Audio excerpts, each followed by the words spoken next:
लगभग 30 साल पहले झुकी कमर वाला भिखारी, जिसका नाम गणपत है, बिल्कुल सीधा खड़ा था। उस समय वह एक नौजवान था। उसकी शादी हुई ही थी। हालांकि उसके पास कई एकड़ जमीन थी। वह अमीर नहीं था और गरीब भी नहीं था।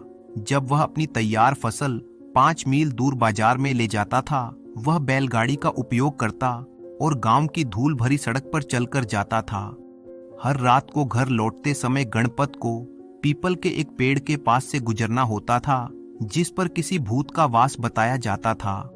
उसे कभी पेड़ पर भूत नहीं मिला था और वह इसमें विश्वास भी नहीं करता था।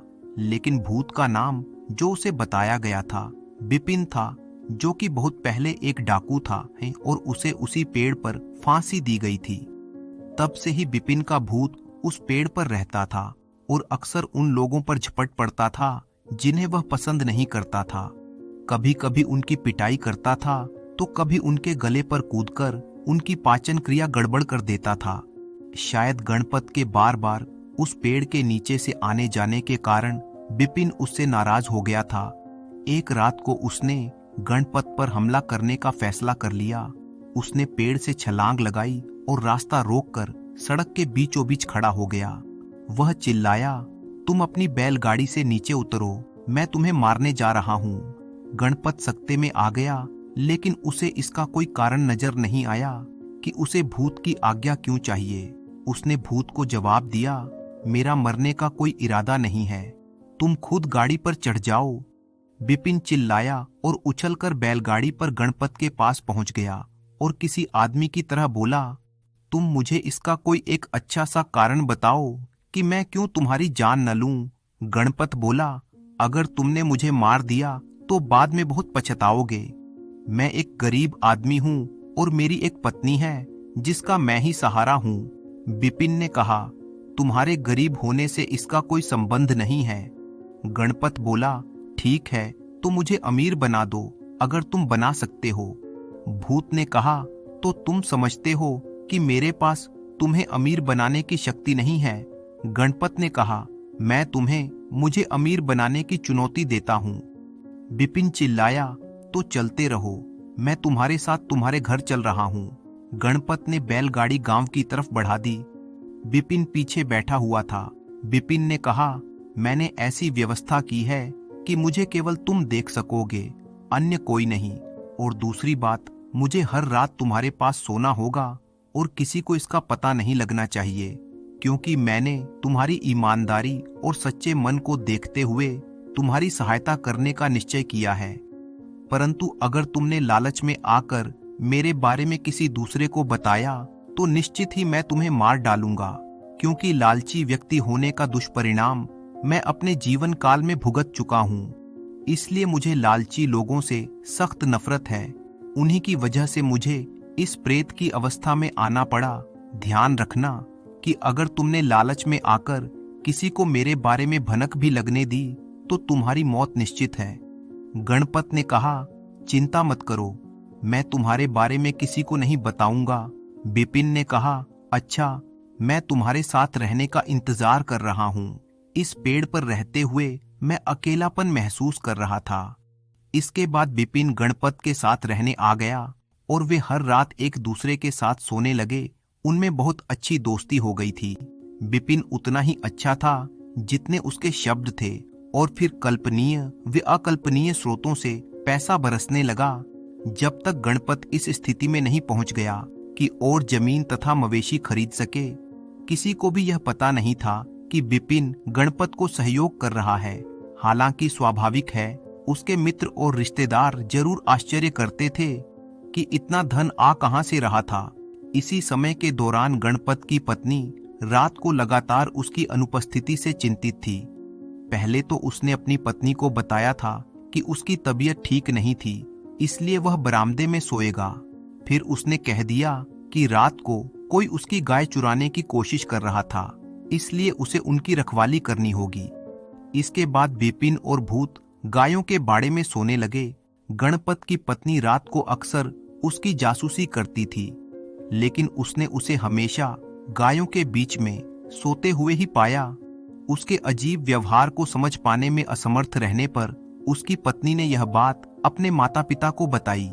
वे गणपत के पास आए और उससे पूछताछ की। गणपत के खुद के रिश्तेदार भी उसकी आय में वृद्धि का स्रोत बताने पर जोर दे रहे थे। एक दिन उसके चाचा चाची और दूर के चचेरे भाई यह जानने के लिए उसके घर आ धमके कि यह सब पैसा आ कहां से रहा था।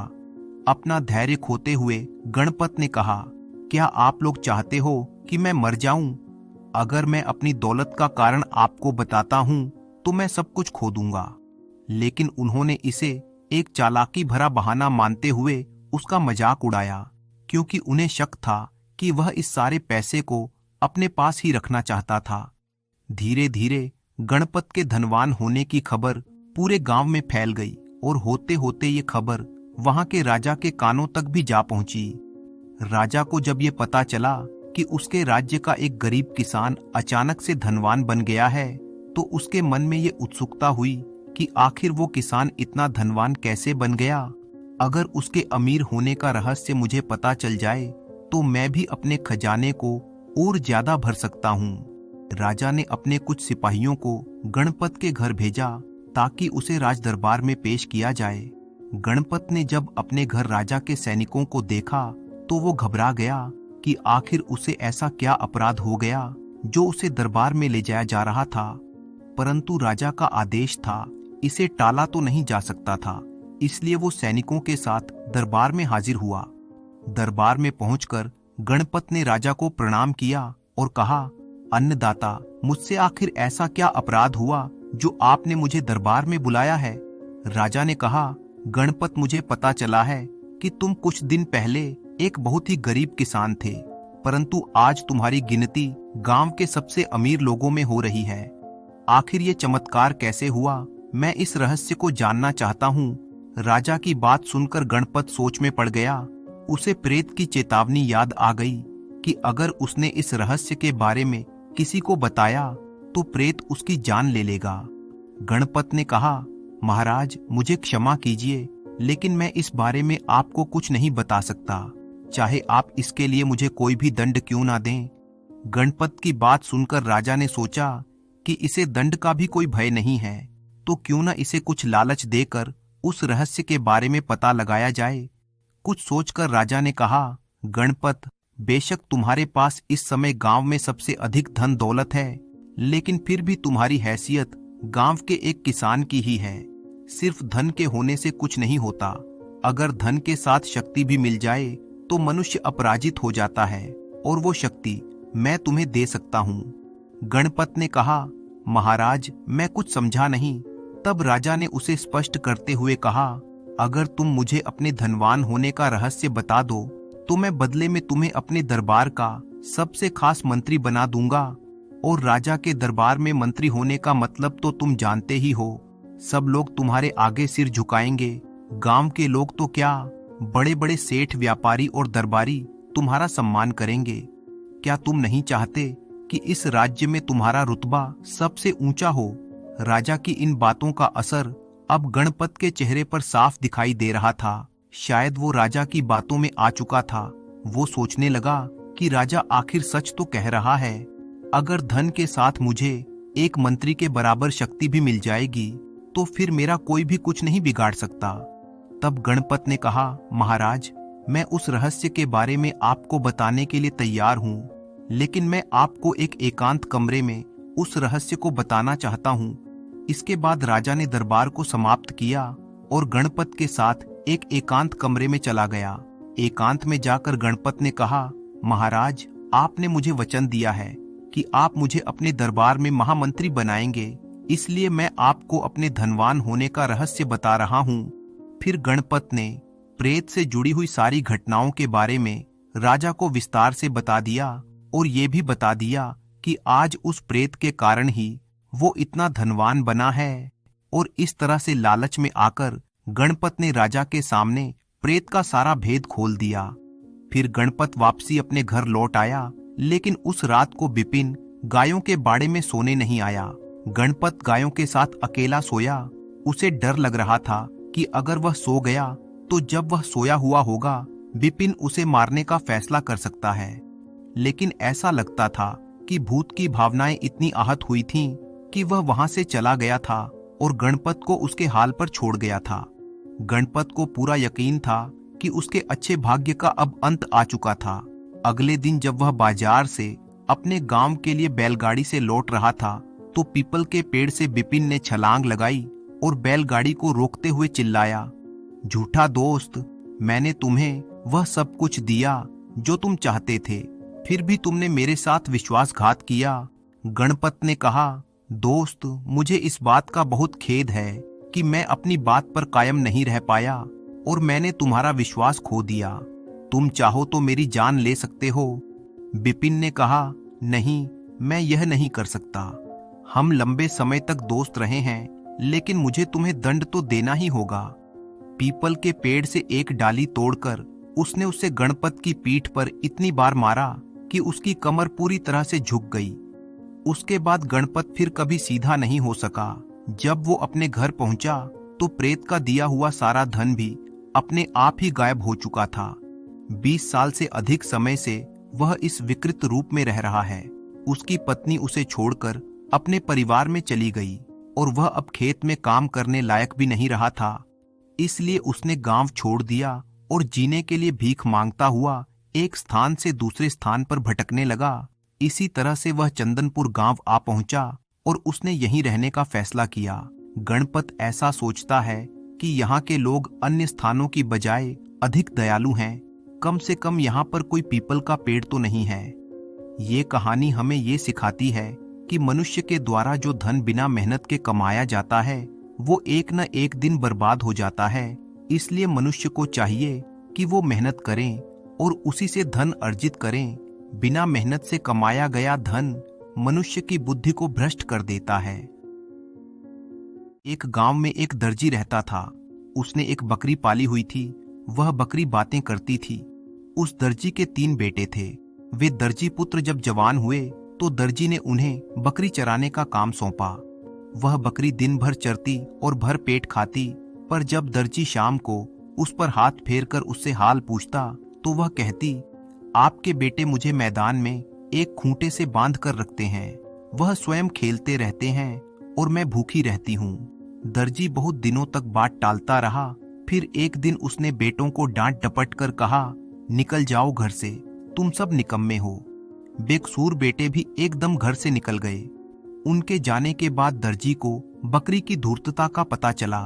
वह अब अपनी गलती पर पछताने लगा और बेटों के घर लौट आने की राह देखता रहा।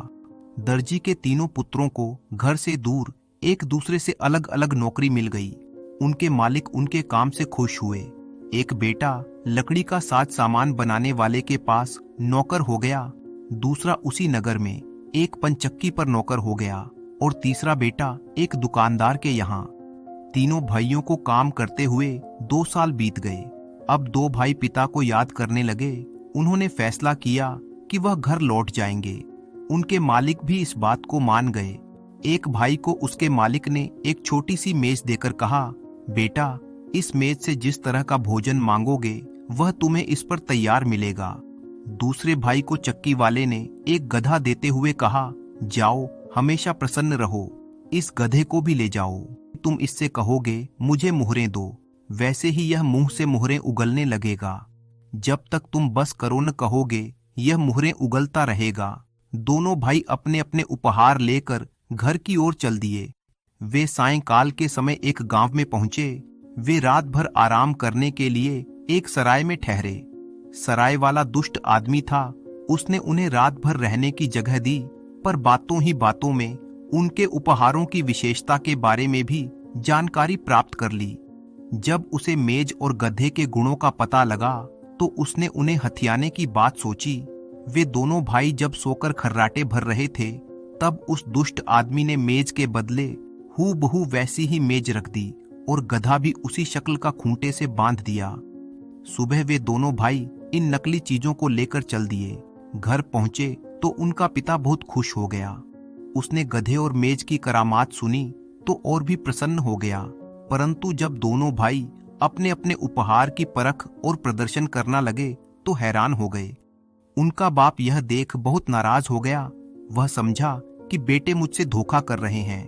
बहुत समझाने पर भी पिता की शंका दूर नहीं हुई। इसलिए उन दोनों भाई ने अपने छोटे भाई को आप बीती लिखकर भेजी और उसे सराय वाले से सतर्क रहने को कहा। इसी के साथ उसे यह भी बताया कि अगर संभव हो तो वह उस सराय के मालिक से उनकी चुराई हुई चीजें भी प्राप्त करने की कोशिश करें। पत्र पाकर तीसरे भाई ने भी मालिक से घर लौट जाने की स्वीकृति ली तो उसे उपहार में एक थैला देते हुए मालिक ने कहा, यह थैला लो, इसका गुण यह है तो इससे कहना रस्सी बांध और डंडे मार। तुम्हारे कहने के साथ ही इसमें से एक रस्सी निकलेगी और तुम्हारे शत्रु को बांध देगी, साथ ही इसमें से एक डंडा निकल आएगा जो उसके सिर पर चोट करने लगेगा। अब यह दर्जी पुत्र भी घर की ओर चल दिया। वह रात को उसी सराय में रुका जिसमें उसके दोनों भाई रुके थे। जब वह सोने लगा तो उसने उस थैले को अपने तकिए के नीचे ऐसे रखा जिससे सराय वाले को शंका हुई कि इसमें माल भरा है। आधी रात को सराय वाला थैले का धन चुराने के इरादे से आया। दर्जी पुत्र इसी ताक में आंखें बंद किए हुए लेटा हुआ था। ज्यों ही उसने सिरहाने के नीचे से थैला निकाला त्यों ही वह बोला, रस्सी बांध और डंडे मार। कहने की देर थी कि थैले में से सचमुच ही एक रस्सी निकली जिसने सराय वाले को बांध दिया। साथ ही एक डंडा भी उछल उछल कर उसके सिर पर बरसने लगा। सराय वाला रोने धोने और चिल्लाने लगा, भाई माफ करो, हाय मरा मरा। जब उस डंडे ने सराय वाले के सिर पर अच्छी मार बरसाई तो दर्जी पुत्र बोला, बदमाश कहीं का, ये डंडा और रस्सी तभी थैले में लौट जाएंगे जब तू मेरे दोनों भाई का चुराया हुआ माल लौटाने का वायदा करेगा। लहूलुहान सराय वाले ने उससे वायदा किया तो उसने इन दोनों चीजों को वापस बुलाया।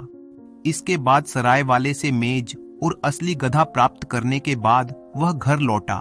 जब वह घर पहुंचा और उन्हें पता चला कि वह उनका चुराया हुआ सामान सराय के मालिक से वापस लेकर आ गया है तो पिता और वे दोनों भाई बहुत प्रसन्न हुए और उन्होंने खूब दावत खाई। पिता अपने पुत्रों की सफलता पर बहुत प्रसन्न हुआ। वह धूर्त बकरी रात के समय ही घर से भाग गई। अब बाप बेटे उन तीनों करामती चीजों के कारण आनंद से जीवन बीताने लगे। तो दोस्तों, मुझे पूरी उम्मीद है कि आपको ये कहानी बहुत ही पसंद आई होगी।